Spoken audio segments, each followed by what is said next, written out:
You are hereby advised that the tips, tactics, stunts, and tricks displayed on our videos are performed by professionals in controlled environments, such as closed ranges.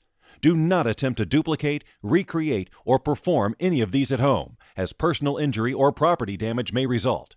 The producer of this video is not responsible for any such injury or damage.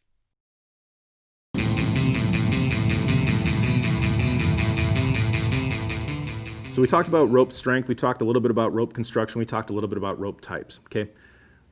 When we're using ropes out in the backcountry or urban environments or wherever we're using, there's also some other considerations we need to keep in mind. We talked about with the carabiners, clipping your water bottle to it.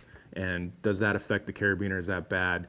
And we made the mention of, as long as you're not clipping battery acid or something toxic to it, it should be okay. Same goes for ropes, okay? When ropes get wet, they get weak, okay? Different substances, they can weaken the rope up to 50%.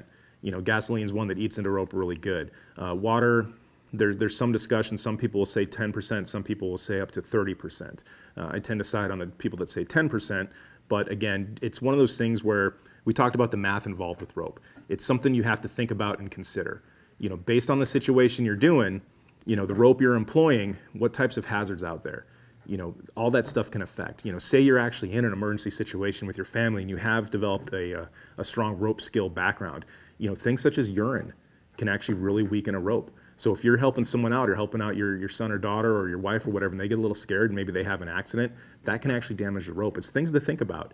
And in building the systems, which we'll cover a little bit, you plan ahead with that stuff so you can mitigate that risk. That if that does happen, you're still going to have enough strength in your system. You're still going to be using the proper gear that you're going to be able to get that person to safety or get yourself to safety. But stuff to consider. Rope, when you're hanging from it, that's all you got.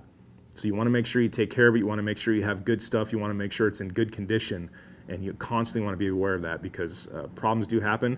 They happen quick, and you don't want them to be catastrophic.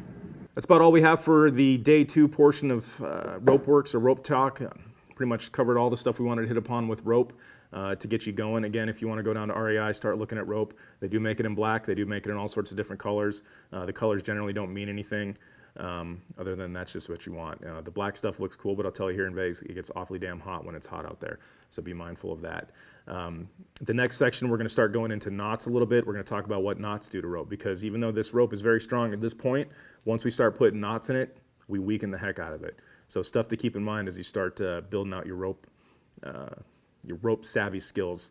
Again, there's a lot of math involved. I apologize. It just has to be that way because that's the way it is. So we'll see you on day 3 as we start covering some knots. Thanks, ZERT.